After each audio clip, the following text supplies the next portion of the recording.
پاکستان کی معیشت اور پاکستان کی معاشرت, یہ سب کچھ کمزور ہو رہا ہے. لہٰذا ہمیں مل جل کر آگے بڑھنا چاہیے. سیاسی اختلافات اپنی جگہ پر, لیکن یہ سیاسی اختلافات دشمنی کے حد تک نہیں جانے چاہیے, اور اس کی بنیاد پر ہم نے پیپلز پارٹی کے ساتھ میثاق جمہوریت کیا. اب ہم پاکستان تحریک انصاف سے کہتے ہیں کہ آؤ ہمارے ساتھ آ کر بات چیت کرو, اور پاکستان تحریک انصاف کہتی ہے کہ ہم نے آپ کے ساتھ بات نہیں کرنی, ہم نے ان کے ساتھ بات کرنی ہے, اور وہ کہتے ہیں کہ ہم نے آپ کے ساتھ بات نہیں کرنی. تو اس صورتحال کا انجام کیا ہوگا؟ اور اگر اس صورتحال سے بچنا ہے تو ہمارے پاس آ کر بیٹھیں, جس پر جناب پبی صاحب کا یہ کہنا تھا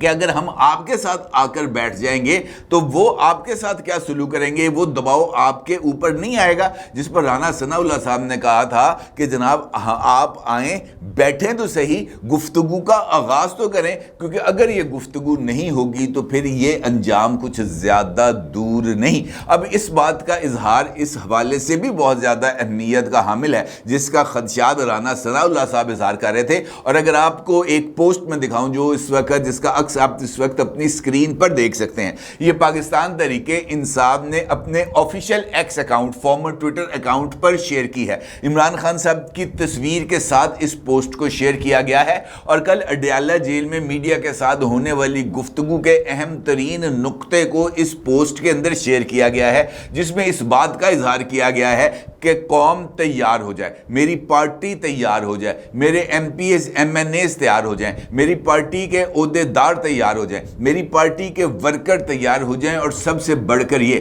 کہ پاکستان کے عوام تیار ہو جائیں, کیونکہ اب سٹریٹس کے اندر یعنی گلی کوچوں کے اندر یہ جو حق کی لڑائی ہے یہ لڑنے کا ٹائم آ گیا ہے. تو اس کا مطلب یہ ہے کہ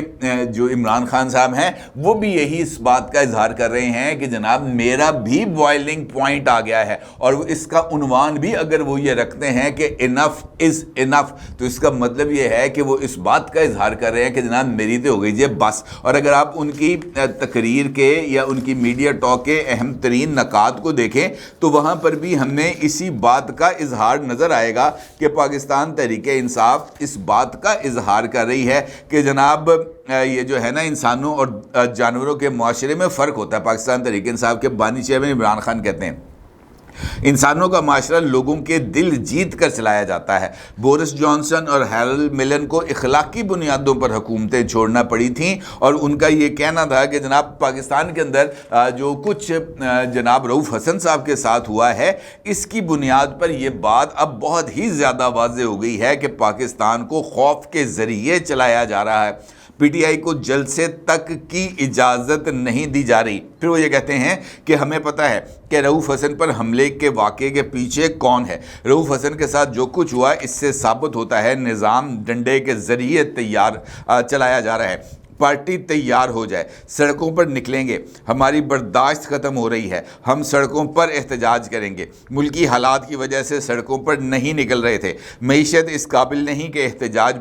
برداشت کر سکے, کوئی بھی نقصان ہوا تو اس کے ذمہ دار ہم نہیں ہوں گے بلکہ وہ تمام قوتیں ہوں گی جو اس نظام کو ڈنڈے کے زور پر چلانے کی کوشش کر رہی ہیں. تو اس بات کا کیا مطلب ہے؟ اس بات کا مطلب یہ ہے کہ عمران خان بھی اس بات کی طرف آ چکے ہیں کہ جناب اب مجھے سڑکوں پر نکل کر اس معاملے کو ایڈریس کرنا ہے. مسلم لیگ نون یعنی موجودہ حکومت اس بات کا اظہار کر رہی ہے کہ آپ آئیں اور آ کر ہمارے ساتھ ٹیبل پر بیٹھیں. پاکستان تحریک انصاف کہتی ہے کہ ہم نے ٹیبل پر نہیں بیٹھنا بلکہ ہم نے ان ایشوز کو سڑکوں پر آ کر ایڈریس کرنا ہے. تو پھر اس کا نتیجہ کیا نکلے گا؟ جب سڑکوں پر بدامنی ہوگی, پاکستان تحریک انصاف کے لوگ سڑکوں پر نکل آئیں گے, جس کا اظہار میں نے کل بھی ایک مثال میں بتاؤں میں آپ کو, حماد اظہر صاحب کی مثال. حماد اظہر صاحب کا کل اچانک ان کا رونمائی ہوتی ہے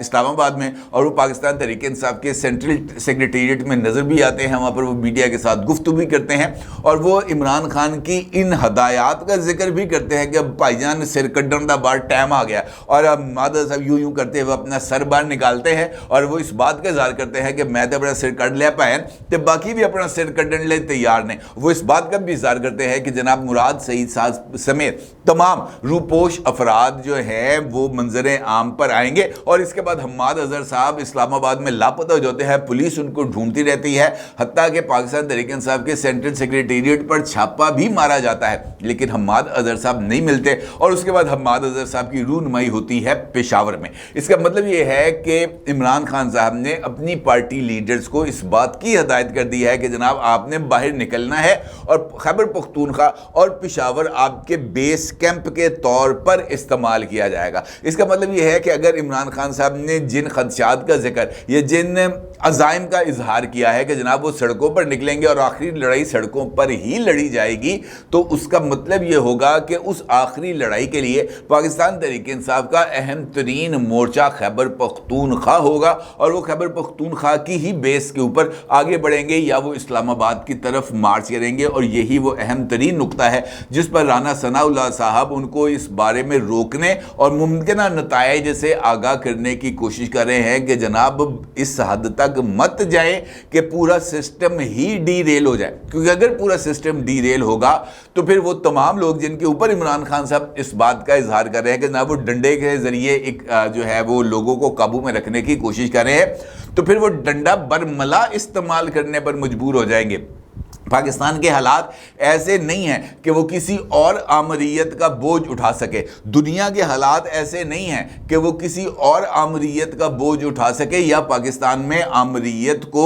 برداشت کر سکے یا پاکستان میں آمریت کو نظر انداز کر سکے، لیکن اگر ایشوز اس طرح کے ڈیولپ ہو جائیں گے کہ ریاست کے اندر بدامنی کی لہر کا پیدا ہونا یا پاکستان کے عوام کو پاکستان کی ریاستی اداروں کے خلاف کھڑا کرنے کی صورتحال ہو جائے گی، تو پھر اس کے علاوہ اور کوئی آپشن نہیں بچے گا کہ میرے عزیز ہم وطنوں کی صدائیں بلند ہوں گی، اور ان صداؤں کو روکنا ہی اس وقت میرا خیال ہے کہ یہ سب سے بڑا چیلنج ہو جانا چاہیے پاکستان کی تمام پولیٹیکل قوتوں کے ساتھ۔ اور اگر آپ غور کریں کہ جب پاکستان کے حالات اس لیول پر آئے ہیں، جب پولیٹیکل ڈیڈ لاک ہوا، جب مشرف نے مارشل لگایا، میں زیادہ دور ذوالفقار علی بھٹو یا اس سے پہلے جانے کا وہ نہیں کہہ رہا، میں آپ کو مستقبل قریب میں لے کے جا رہا ہوں کہ جب نواز شریف صاحب کے خلاف مشرف نے کو کیا تھا تو اس وقت ریاستی ادارے ایک دوسرے کے آمنے سامنے تھے، حکومت کی اسٹیبلشمنٹ کے ساتھ بھی 36 کا آنکڑا تھا، اور حکومت کی دیگر پولیٹیکل قوتوں کے ساتھ بھی جو تناؤ تھا وہ بہت حد تک بڑھ چکا تھا، اور اس کے ساتھ ساتھ میڈیا کے اوپر بھی جو پابندیوں کا عمل تھا وہ جاری تھا، اور سب سے بڑھ کر یہ کہ عدلیہ کے ساتھ بھی محاذ آرائی جاری تھی، اور اس وجہ سے کوئی اور آپشن اویلیبل نہیں تھا۔ اور اس دوران نواز شریف صاحب کی طرف سے اپنے جو وزیر اعظم کا اختیار ہے اس کو استعمال کرتے ہوئے پرویز مشرف کو بطور چیف آف آرمی اسٹاف برطرف کرنے کا حکم نامہ بھی جاری کیا گیا تھا۔ تو اس کا مطلب یہ ہے کہ اس موقع پر وزیر اعظم کے ان اختیارات کو وہ جو ہے نا ویلیڈیٹی اس وجہ سے نہیں ملی کہ ریاست کے دیگر اداروں نے وزیر اعظم کی نان کمپلائنس کر دی، اور نان کمپلائنس کا نتیجہ پاکستان میں ایک ایسی آمریت کے نتیجے میں نکلا جو 10 سال چلی، اور اس 10 سالہ آمریت نے پاکستان کو دہشت گردی کا تحفہ دیا، اور ایسی دہشت گردی دی جس کے نتیجے میں پاکستان کی سڑکوں پر پاکستان کے لوگوں کا خون بھی بہتا رہا، اور اس کے عوض جو ڈالر ہیں وہ بٹورے جاتے ہیں، لیکن انجام کیا نکلا؟ انجام یہ نکلا کہ ہمارا ریاستی ڈھانچہ اور زیادہ کمپرومائز ہو گیا۔ موجودہ صورتحال میں بھی مجھے اسی طرح کے خدشات نظر آ رہے ہیں، کیونکہ اگر اسلام آباد کی سڑکوں پہ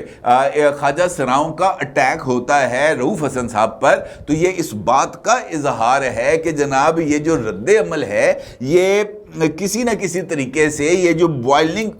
پوائنٹس جس کا میں آپ سے کہہ رہا ہوں نا، یہ جو پریشر بنتا جا رہا ہے پریشر کوکر کے اندر، یہ پریشر کوکر اب مزید پریشر کو سسٹین کرنے کی کیپیسٹی نہیں رکھتا۔ اب دو آپشنز ہیں، یا تو آپ پریشر کوکر کے ڈھکن کے اوپر سے وہ جو اس کا پریشر ریلیزر والا وہ ہوتا ہے سلاٹ، اس کو ہٹائیں تاکہ وہ پریشر ریلیز ہو، لیکن اس کے لیے آپ کو اس طرح کا ماحول کو کریٹ کرنا پڑے گا جہاں پر پولیٹیکل قوتیں آگے آئیں اور اس پریشر کوکر کا آگے سے ڈھکنا ہٹائیں تاکہ وہ پریشر ہٹے۔ لیکن اگر ایسا نہیں ہوتا تو پھر یہ جو نتیجہ ہے یہ کچھ زیادہ بہتر نہیں ہوگا، اور خاص طور پر ان حالات میں جب پاکستان تحریک انصاف یہ چاہتی ہے کہ وہ جناب جمعیت علماء اسلام کے سربراہ جناب مولانا فضل الرحمان صاحب کو بھی اپنے ساتھ ملا کر تحفظ تحریک آئین چلائیں تو یہ بہت ہی زیادہ سنگین صورتحال ہونے جا رہی ہے، کیونکہ اگر جے یو آئی اور پی ٹی آئی اور دیگر لوگ مل کر پشاور کو یا خیبر پختونخوا کو بیس کیمپ بناتے ہوئے اسلام آباد کی طرف آئیں گے تو اس کے نتائج مجھے نہیں لگتا کہ کچھ زیادہ اچھے ہوں گے، بلکہ اس کے نتائج جو ہیں وہ جمہوریت کی بساط کو لپیٹے جانے کی صورت میں نکل سکتے ہیں۔ لہٰذا بہتر یہ ہے کہ پاکستان تحریک انصاف ضد چھوڑے اور جناب